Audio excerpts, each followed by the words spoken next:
Yep. We're live. What's going on, everyone? It's Adam and Craig with Grandstand Golf. This is our live before the lock show for the WGC Dell Match play.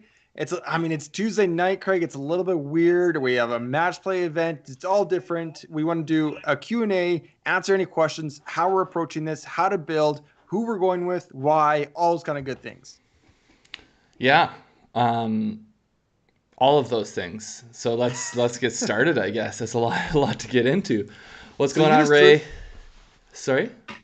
You just threw your bracket right up here. You got John Rahm as the champ. Yeah. Rahm over DeChambeau. It's a little chalky. It's a little chalky, but we had a DJ over Rahm final a couple years ago in this, so we did. Chalky can happen. Chalky can definitely happen. Your semifinalists, though, are, I think, good differentiators. Okay, so let's talk about your strategy. So we both, I think, hand built 20 lineups for this contest, 20 plus. Yeah. So do you want to go through who your highest owned guys are, or what do you want to? Yeah, so I feel like we got to hammer this home, but obviously, make sure that you're building contests so you can have an opportunity for 6 of the 8. That would be probably optimal, but yeah, at the four very least, of 4 definitely from different quadrants. Yeah. For sure, never ever play guys in the same group. Don't even consider it. Never do that. Never ever do that. What's going on, guys? Thank you everyone for joining us. So one of the things I was doing, and I don't know what you think about this, but I would go like, say I was going top left, yeah, and then I would go bottom right, and then like with two, say I would start from higher price guys to lower price guys, and then I would get my 2 others, like I would have 2 of my weaker guys stacked in the same quadrant. I didn't do that for all of them, obviously, because it gets tough. It gets tough to try to find guys at the right salaries in the right places on the bracket to do what you want to do. Yes, I actually love that comment. So I do want to say if you're building a DJ and a Bryson, so those are your 2 stars. You're going very heavy with them. They're on the left side of that bracket. You think they're going to go to the semifinals for sure. I built the 4 other from the 4 other sides. So the top 2 groups, the second, so those 4 would meet in the semifinals or the quarterfinals at least. That's how I tried to build that and hope that, they can get through the finals. But I think you do, like, you kind of have to rely a little bit on, like, if I had Rahm, I would often, I think most of my Rahms, at least, there's no one else from that quarter. I would have 2 guys from the upper right, if that makes sense. Yeah, like I never went DJ Sungjae.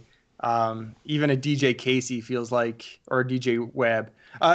Ray, Paul Casey. So we just sent our brackets out. We talked about it on our bracket show. We send our brackets out on Twitter. Also, if you haven't joined, our bracket challenge is in the description below.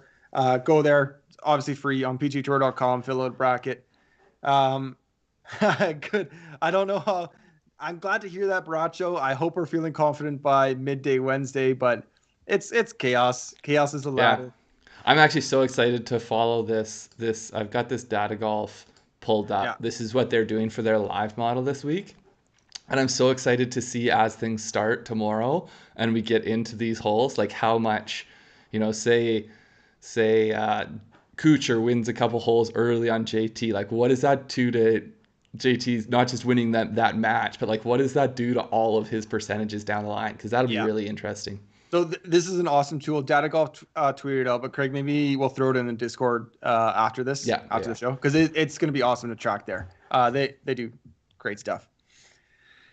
Search out. Okay, so first off, anything could happen. I sent out the final 4s at Austin in our Discord, kind of the rankings of the final 4s. Other thing to take note, when I was looking up our sleepers, making it to the round of 16, there's been at least 2 guys every year ranked 50th or kind of higher, 50th or higher. So there's going to be, it's just kind of picking and choosing. And it's kind of a crapshoot. Yeah. I mean, to me, it's a lot less analytics and a lot more feel. Yeah. Which for someone who obsesses about the analytics, this is a very liberating week because you can just kind of make lineups. Do you want to just go through who your highest owned players are? Yeah. Maybe? Mike, throw out any questions if we can help in any way. That's kind of what this show is for. And we're not going to be talking about, again, like, I don't think I've seen even anyone talking about ownership behind a paywall or anything like that. People don't know ownership, but you kind of have a feeling who people are talking a lot about. So finding those right pivots, I think, is important for sure. And I think Casey will be highly owned. Yeah. So my highest owned, and it kind of goes against our pick show, but my highest owned guy after building these 20 lineups was Abe Answer at 40% of my lineups, 40% of my bracket. You just thought I made such a compelling point as a sleeper, and so you really wanted to. So you have higher Abe Answer than I do. You have twice as much. I have 20%. And I mean, you just kind of, like you said, you build that narrative, and it. Yeah. Well, one thing I found was that there, of the guys in, say, the mid range, say 7,500 to 8,500, this part of the bracket, it was somewhat weak for that. Yeah. The other thing too, I want to say with that, I have 30% Hovland. So I think that just kind of says I have almost none of that bracket below. The more. So you have 70%. So if Streelman makes it out of this group, you're no, I'm good. I'm good there. Where's Streels? Oh, you got Streelman too? Of course. You convinced me on Streelman. I got his price here, 6,300. He is. Oh, I got him in one. I thought I had more. 75%. So you got 75%. So really, it's Wiesberger's gonna get out of there. If Wiesberger gets out, I'm sunk. So I have three guys at 30%. I've got Rahm, Victor Hovland, and Louis Oosthuizen. Yeah, I like all those. So the area I have the hardest time with is that top right there. I think, again, Oosthuizen will be somewhat popular as kind of a quote unquote upset pick because his record here is unbelievable. But I mean, that lots of Hideki, Tom M. I don't know if I have any Hideki. I did get some Harmon out of that group. So, Frankie, this event has changed it has changed over the course of its history. It used to be a 64 single elimination type bracket. Yeah, more like March. Yeah, and I think basically they weren't getting the matchups they really wanted for TV, so they switched to pool play, trying to get more guys through. Since this is happening, well, not just that, but so you have 64 guys show up, and then you lose half of them on Wednesday morning. So sweet, you've lost JT and DJ and Rory, and you're gonna lose half your stars on the first day.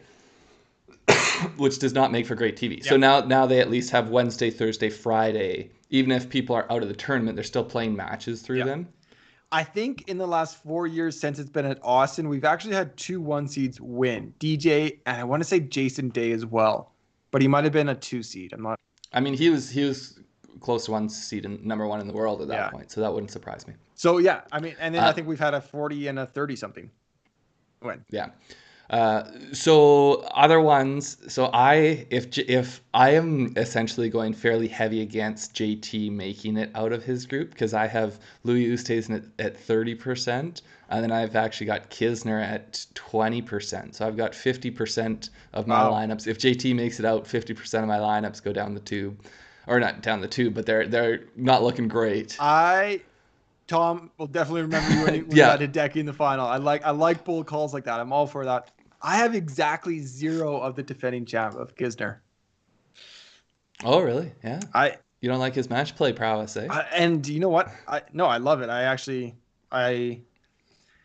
think I went heavy in the second group, and the other 3 groups, let's say, in that kind of. So the Fitzpatrick, Connor, Spieth. Yeah. Yeah. So I have 3 guys I said at 30%. I then have, let me see, 1, 2, 3, 4, 5, 6, 7 guys at 25%. Oh. And this is where I have tons of guys in the mid to low 8s and high 7s. Yeah. And this is where I have lots of guys at 25 or 20% there. Yeah, I hammered that as well. So I do want to say I got DJ at 35%. He is my second highest owned. I like DJ. I like his. Okay, do you want to hear my 25s? Yeah, rattle them off. Bryson, Paul Casey, Terrell Hatton, Cam Smith, Jason Day, Joaquin Niemann, Corey Connors. Jason Day, Joaquin Niemann, and Corey Connors. I can't believe you went that heavy on Jason Day. Match play, 2-time winner. And he has looked better than he has in kind of the last couple of years, I would say. Yeah. So I have a lot of Day. I don't have. I mean, you have Scheffler making it out of that group. You have him going a long ways. I only have 10% on Scheffler, but I have lots of Cam Smith and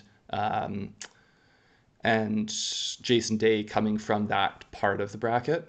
Yeah, I got Scheffler at 30%. I'm definitely high on him for sure. Okay, do you want to hear my 30s? Yeah. I got Victor Hovland 30%. I got Scheffler 30%. I got Corey Connors 30%. And that is it. Oh, so you're not very top heavy. I guess not. I didn't know. I don't know what my player pool is exactly supposed to look like this. They're all built by hand. And no, I mean neither. Halfway through, I was like, oh, I have a lot of like this person. I'm going to pivot a little bit more to this person. Yeah, Ortiz definitely does. He went to a college there, right? Like not A&M, like Texas North or Texas. North Texas was Munoz. University of Texas alumni are Scotty Scheffler, Jordan Spieth, and Dylan Fratelli. Ortiz definitely has Texas connections. Plus, he won in Houston. So that's true. I want to say he went to university with Munoz, didn't he? Or no? Am I mixing that up? He could have, for sure. Yeah, University of North Texas. I mean, I think that's Dallas area, but... So you ready for my 20%? Hey, let me give me my 25s first. Oh, sorry, yeah. Rahm. Going down my list here. Hatton. I like it. Hatton. Didn't think I'd get there, but I did. 25%. Oh, this is so bad. Like, I just got to made these and I haven't looked yet. Ryan Palmer. I have zero Ryan Palmer. I don't know. You have him knocking off Rahm isn't he in Rahm's bracket? So, yeah. And then I got 25% Carlos Ortiz. There you go. Carlos Ortiz. I have some Ortiz. I got there on some 15%. So have you said Bryson yet? You're not on Bryson at all, or did you? I got 15% Bryson. Gotcha. Sorry, go ahead. It was well, obviously heavy Hovland and Answer, so I felt like those are kind of competing a little bit. And just checking my Zalatoris. Oh, I missed this. I have 30% Zalatoris. 30%. Yeah, I mean, I have 10%. You convinced me. And I'm the Zalatoris truther. You convinced me about Zalatoris. I like him better in stroke play than match play, just to be clear. But I do have him. I just have so much of Bryson coming out of that part that you can't go Bryson and Zalatoris. Yep. Okay, so my 20%. Oh, real quick, Tom, I agree. I think the Corrales is going to be easier to make lineups with. The other thing that Adam and I were talking about, it looks like I don't think there is going to be showdown plays for the match play because there's nothing out for it for tomorrow, which you think there would be. If they're going to be doing showdowns all week, you think there would be out for tomorrow? You would think at least Wednesday, Thursday, Friday, there's a big enough player pool that you could do a showdown. Yeah. But, yeah, we haven't seen it. Okay, my 20%. You ready? Should we talk about Corrales content? Yes. Coming tomorrow. I was going to say that's the extent of what you have to say about it. Yeah. So this is probably why I don't have as much Zalatoris, because I actually listened to your wife, and I have 20% Tommy Fleetwood. So between Bryson and Fleetwood, I've got 45%. So I didn't have much to spare for Zalatoris. 20% Fleetwood, Answer, Kisner, Henley, Homa, Harmon. Where's Henley again? Henley is in the Imprez. He is in the Leishman group, I call it. Or the Sungjae group, some would call it. Henley, Homa, Harmon, Leishman, and Gooch. So we start to get into a bunch more of my value plays there. Gooch. Sorry, go through the last half one more time after Henley. Henley, Max Homa, Brian Harman, Mark Leishman, and Taylor Gooch. That's just like a who's who of the B squad or the C squad kind of. Oh, so these are a lot of the guys, obviously, that I went back to repeatedly to make lineups work. You know, whether salary wise or from where on the. I think Bad Bob must have got an iPad Air just so he didn't keep calling him by his wife's name. It's the only explanation. Bad Bob, whatever you do, all those accounts, just make sure they're subscribed. Let's get all those accounts subscribed to the channel. Yeah. We want those numbers. I think we should just keep calling you Billy though. You know what, Ray? I kind of threw my wife 10% too. I'm exactly the same as you. I went 10% Fleetwood, I think. Yeah. Ian Poulter. I don't think I have any Ian Poulter. You know what? I think that matchup on Wednesday is super intriguing.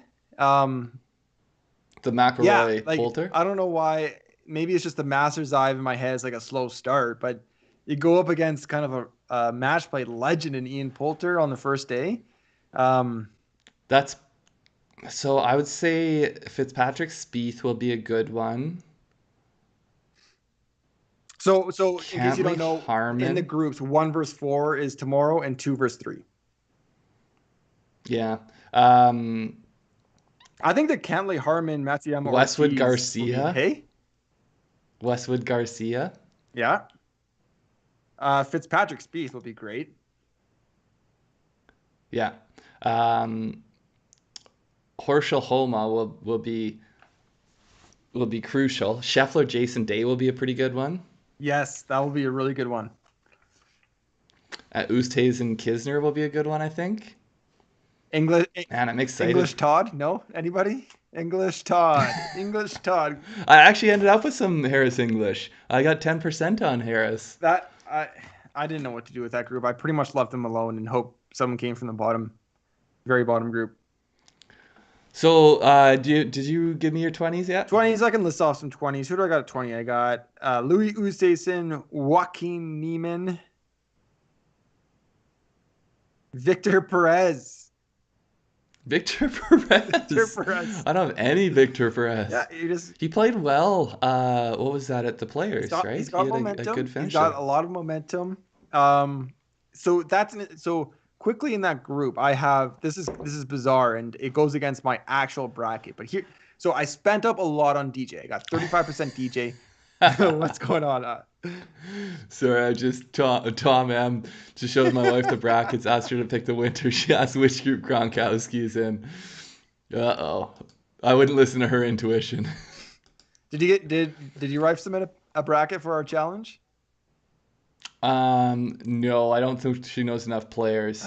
Okay, so I was talking about that DJ group. So basically spending up at DJ, I didn't want to spend up at Sungjae, obviously, because I think they'll be facing each other early. Yeah, makes so no sense. I actually have 0 Sungjae, even though I have him advancing from that group in my actual bracket.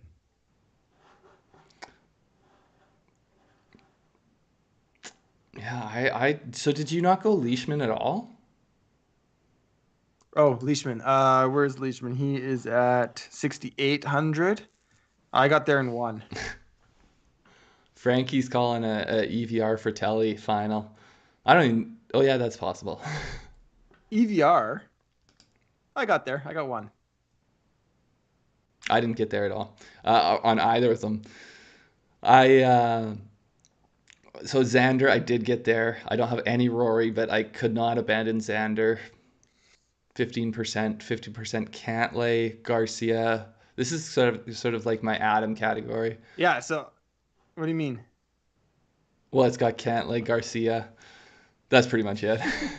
And then Horschel and Ortiz. Those are all my 15%ers.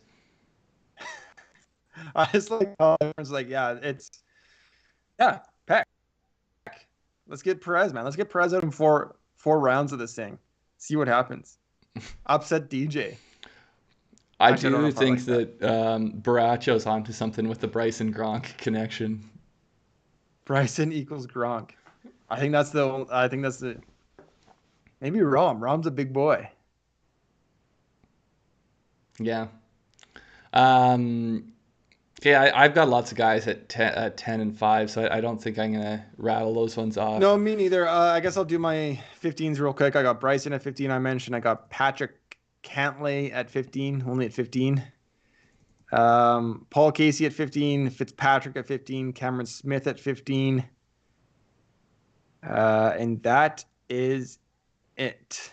It's tough. Like, yeah. Well, and the other thing I find is that it's hard to load up on guys similar to how you do in other ones, because there's only so many combinations you can come up with for things to make salary work. Like, yeah, sorry, Peck, there is water on the course. It runs along a river. I don't think the river actually comes into play a huge amount, but there's a few sort of little pond type things that they play over and around. There's that one dog leg left that I think is one of the kind of iconic holes. I want to say like 13 or around there. That I think like the green. I don't know how I'm gonna. The green's over there, and the pin's usually like right along the river. But there is a lot of... Yeah, and did you see the European Tour posted Shane Lowry hole out there? Well, no, but I remember the clip. I didn't see. On the front, I think there's like a lot of like just like thick weed out of bounds, like yeah, like gorse, 20 like, yards short of the green. It's just like yeah. So what are your biggest fades? So I have no Sungjae, no Webb. Where's Webb price? Did I get Webb 9,100? I got one Webb. Yeah. Got one Webb. Yeah. So I have a single fee now.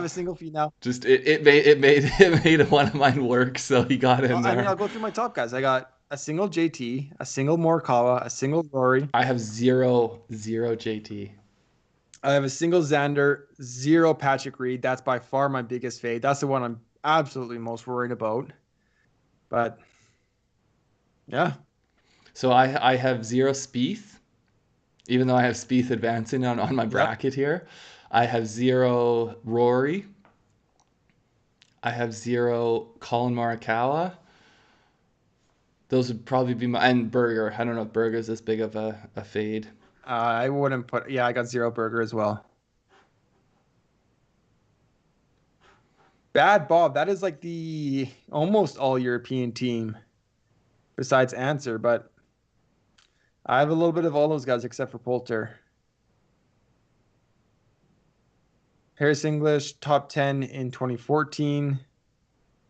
Yeah, that foursome, I think there's huge opportunity. That's why I ended up getting to Harris. I think that foursome's wide open. So some of the ones I don't have Rahm in, I was like, okay, so who do I feel like taking a shot on? And I got a couple Brendan Todds and a couple Harris Englishes, but I still feel like even if I don't have Rahm, I feel like Rahm might just, if he does get out, I feel like he's just going to roll over whoever comes out of there. Yeah.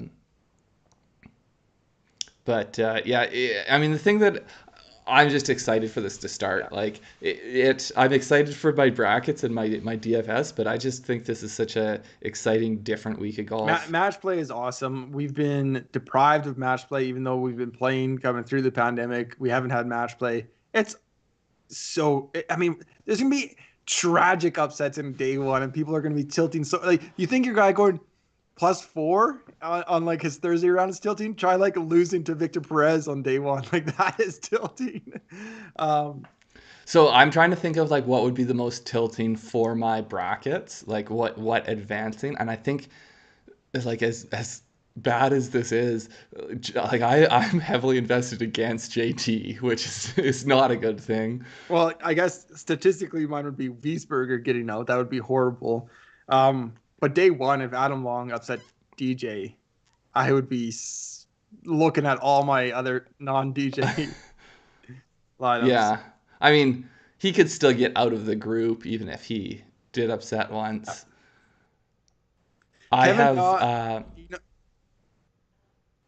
Sorry, Kevin Na. I was just going to say, Kevin Na was one of my sleepers for the players. He pulled out early, and I could not suggest him in any way for this, even though I feel like he is kind of he's just quite sneaky at this. So I'm just trying to count here. But I don't think I have Kevin Na. for the record. No, I don't. 35, 60, 85. So in the two groups, Webb's group and Terrell Hatton's group, I have Paul Casey, Taylor Gooch, Terrell Hatton, and Sergio Garcia.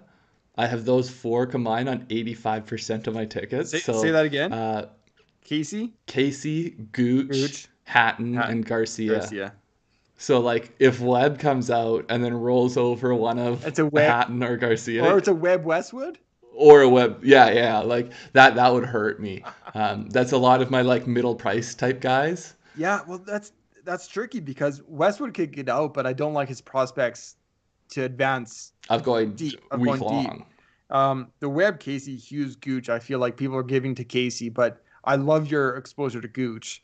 Webb could get it done. Like, that would shock nobody. Mm-hmm. The other thing I did look at, because you're saying Perez, I think when you look at pricing, I did look at opportunities and pricing based more on long-term play and talent. So, for instance, in the Fitzpatrick group, it's Fitzpatrick, 8,700, Matt Wolff, 6,900, Corey Connors, 7,800, and Jordan Spieth, 9,300. I just kind of wrote these beside their names in the bracket. I'm like, you know what? I'm going to take a couple chances with Wolff at 6,900. If we get a 90% Wolff and he can advance at 6,900, that is huge. Well, and he's disappeared for maybe a month now, so maybe he's tuned things up. He's got things ready to go. I have no Spieth and I have Spieth advancing, so I have some investment in Connors there and some in Fitz, but I just didn't like Spieth's price, and I think he's going to have ownership at that price, so I just couldn't get there. Yeah. Reed, Finau, Casey, Connors, Henley, Griffin. I mean, I feel like that's a really balanced build, and I made a couple of those. It feels like, it has a better chance of getting out, but anything can change tomorrow. Yeah, it's very reliant on Lonto down in the bottom quarter here. Yeah, no one else, I guess, in that. So there's some groups I only have one person coming out of. Like Cam Smith is the only one I have coming out of that group, but I have Xander, Scheffler, and Jason Day coming out of the other one. Yeah. And then Rahm is the only one. Basically, I have Rahm dominating the bottom half of this bracket. I don't know how I ended up with 25% Palmer. I don't know. And then I looked at his match play record, and it wasn't good. And don't you have a bunch of Munoz too? I don't have that much Munoz. I picked Munoz. I have him, I think, 15%. So you've got 40%. So the reason is I have almost nobody from the bracket above. Where's my Brendan Todd exposure? Oh, I didn't even get there. So zero. I think I have one EVR from that group. Let me check my English real quick. No, I got 10 English. Sorry. 10% English. JT, Hovland, Im, Scheffler, Gooch. Yeah. JT, Munoz, Hovland. Yeah. Opposite sides. I like that with high priced. Im on the top left. Scheffler on the right. Gooch and Munoz. I like that.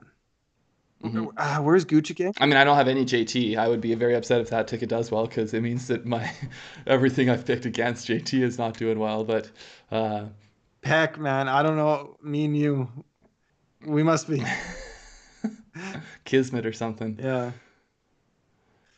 We'll ride together. We'll die together.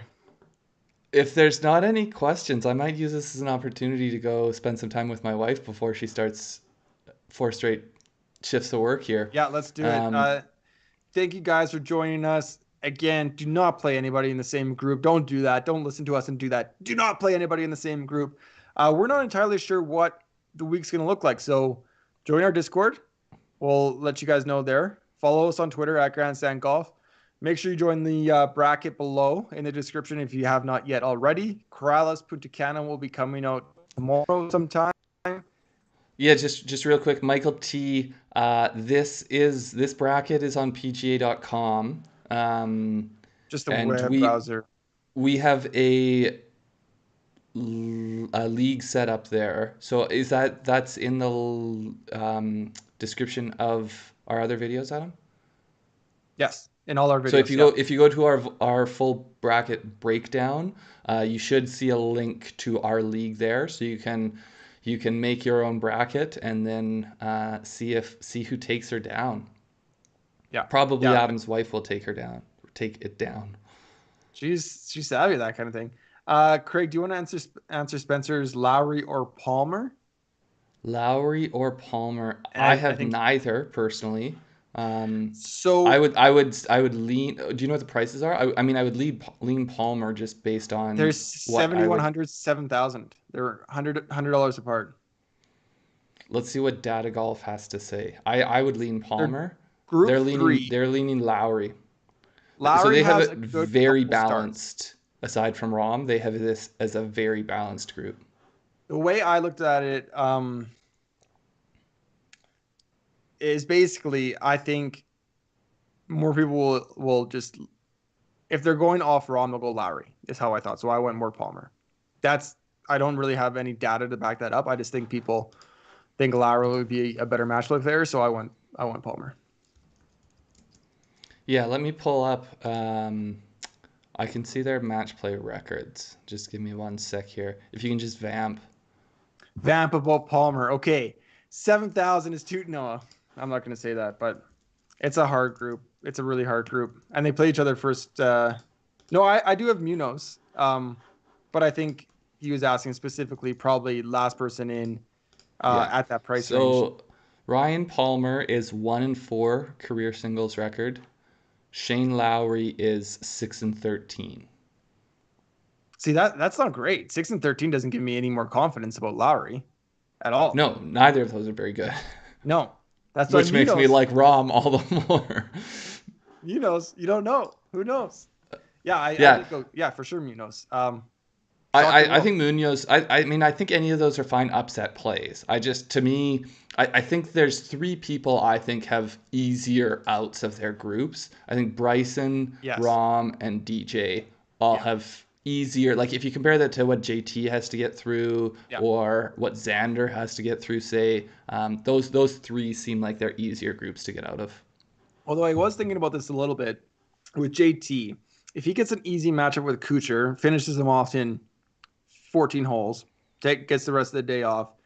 Oosthuizen and Kisner beat each other up a bit, going back and forth, because I think everyone kind of likes them. They're great match play players. And then JT kind of gets the wounded one the second day. He gets the confidence of going 1-0 against Kuchar, and then he gets to roll into possibly tired whoever he has in the second round. Yeah, the thing that I still like, the reason I didn't go heavy JT, like he's a losing record in career singles match play, which like he's too good of a player for that to be the case. And that can easily change this week. You know, he wins 4 rounds, say he goes 4-1, makes it to the quarterfinals or something. Well, I mean, even DJ's kind of all on his 1 year here. He got 7 wins through to the finals. But even still, he's 20-16-1. True. Rahm is 8-4-2. Like JT, he's close to 500, but he's under 500. You know, so you expect him to be better than that. So and like he is young enough that a good year at this tournament, and he could flip that around and be above 500 the rest of the way. But it's just, I don't know. You gotta make your stand somewhere, and one of mine was against JT. I think that sums it. Flip a coin on all of them. I think that sums it pretty well. Okay, let's call it there, Craig, unless you have anything else. Hit that thumbs up button, guys. It does mean a lot to us. Subscribe if you have not already. Good luck this week. Join us in the Discord. It's going to be a great live tournament chat. I am sure of it. So join us in the Discord. Yeah, I think I love that lineup there. Bad Bob, DeChambeau, Smith, Oosthuizen, Henley, Homa, Harmon. Those guys are all heavy in my pool, so I think I must like it. Good luck, guys. We'll see you next time. Yeah.